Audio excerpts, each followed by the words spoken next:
The marketplace. Mrs. Frisby's head was buried in her arms. I never knew, she said. All I knew was that he didn't come back. But I never knew what happened. I didn't even know he knew you. Why didn't he ever tell me? Justin touched her shoulder gently. It's hard for you to learn it this way, so suddenly, he said. We thought about telling you when it happened, but we decided we shouldn't. It wouldn't have done any good. You ask why Jonathan never told you about us, Nicodemus added. He had a reason, a good one. Still, he did worry about it a lot, and he might have told you in the end, but then it was too late. What was the reason? Mrs. Frisby raised her face. There were tears on her cheeks, but she had stopped crying. To answer that, I would have to tell you quite a long story. The whole story about us and Nim and Jonathan and how we came here. He came with us, you see. I don't mind doing that, but I don't know if there is time now. I think there is, said Justin. If Mr. Ages and I go to get the powder while you're telling it. With this leg, said Mr. Ages glumly, that will take long enough to tell it twice. Oh, I had forgotten, said Justin contritely. Would it be better if I went alone? No, said Mr. Ages, there are so many different powders in my storeroom, you wouldn't know which to bring back. I'll go with you, but we'll go slowly. And I, said Arthur, will see about the equipment for tonight. We'll need shovels, crowbars, block and tackle, rollers. He left, still listing tools. Nicodemus said to Mrs. Frisby, I think that we, too, should leave the library. There will be others coming in, like Isabella, to practice reading and to do some research. Research? Well, we've got some new books on agriculture, farming, gardening, fertilizing, things like that, and we're studying them. It's part of the plan. I don't know what the plan is. No, agreed Nicodemus, but when I've told you our story, you'll understand that too. He opened the door and led Mrs. Frisby down the corridor past several more doors, all closed. He stopped before one, which he opened.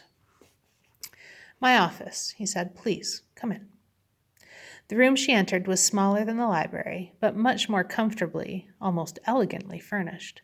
There was a rug on the floor, the same pattern she noticed as the carpet in the hallway above. A light recessed in the ceiling and another in the wall next to the table. There were bookshelves. On one shelf, an electric clock hummed quietly to itself. A book lay open on the table with a chair in front of it. Against the opposite wall stood a small sofa, neatly upholstered in cloth. Neatly upholstered in cloth.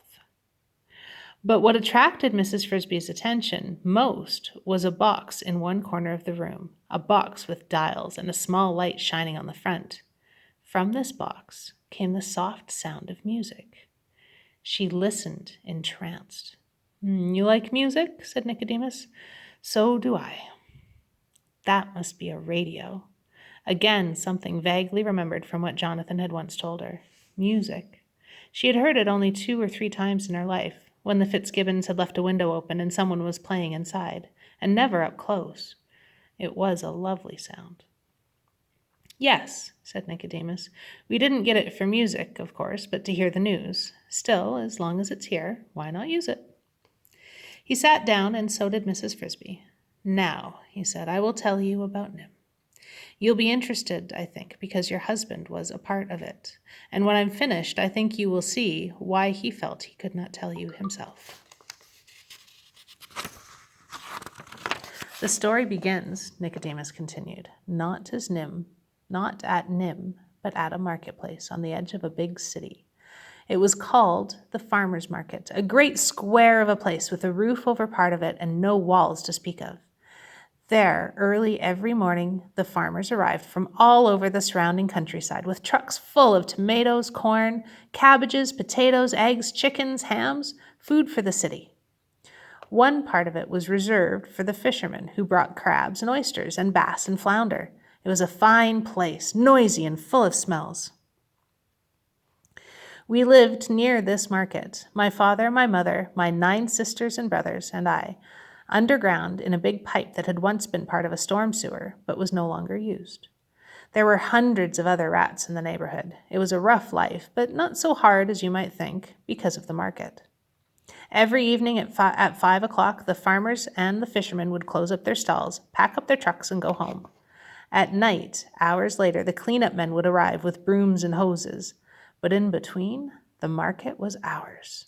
The food the farmers left behind, peas and beans that fell from the trucks, tomatoes and squashes, pieces of meat and fish trimmed as waste, they lay on the sidewalks and in the gutters. They filled great cans that were supposed to be covered, but seldom were. There was always 10 times more than we could eat, and so there was never any need for fighting over it. Fighting, quite the contrary. The marketplace was the perfect place for playing, and so we did, the young rats at least, as soon as we had finished eating. There were empty boxes for hide and seek, and there were walls to climb, tin cans to roll, and pieces of twine to tie and swing on. There was even, in the middle of the square, a fountain to swim in when the weather was hot. Then, at the first clang of the cleanup men in the distance, one of the older rats would sound a warning, and everyone would pick up as much food as he could carry home. All of us kept a reserve supply, because some days, Sundays and holidays, the market would be closed, and we were never quite sure when this would happen. When I went to the market, it was usually with 2 companions, my older brother Gerald and a friend of ours named Jenner. These were my 2 closest friends. We liked the same games, the same jokes, the same topics of conversation, even the same kinds of food.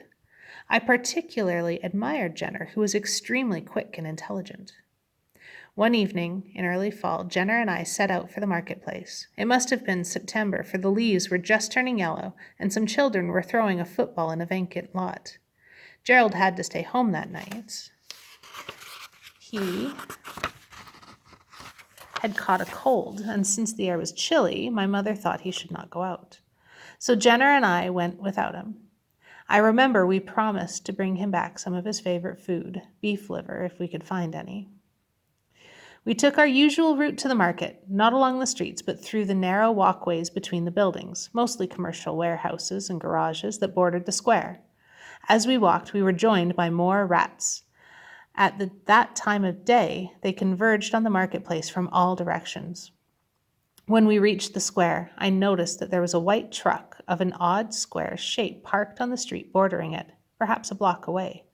I say I noticed it. I did not pay any particular attention to it, for trucks were common enough in that part of town. But if I had, I would have noticed that printed on each side of it were 4 small letters, NIMH. I would have not have known what they were, of course, for at that time neither I nor any of the other rats knew how to read. It was growing dark when we reached the market, but through the dusk we could see that there was an unusually large supply of food, a great mound of it near the center of the square, away from the roofed portion. I suppose that should have served as a warning, but it didn't. I remember Jenner saying, "They must have had a really busy day," and we ran joyfully towards the pile along with several dozen other rats. Just as we reached the food, it happened. All around us, suddenly there was shouting. Bright, blinding searchlights flashed on us, aimed at us, and at the mound of food, so that when we tried to run away from it, we could not see where we were going. Between and behind the lights, there were shadows moving swiftly, and as they came towards us, I could see that they were men in white uniforms carrying nets, round nets with long handles. "Look out!" cried Jenner. "They're trying to catch us!" He darted in one direction, I in another, and I lost sight of him. We all ran, straight towards the men with nets. There was no other way to run. They had us encircled. The nets flailed down, scooped, flailed again. I suppose some rats made it through, slipping between the men and past the lights. I felt a swish. A net just missed me. I turned and ran back towards the mound, thinking I might hide myself in it.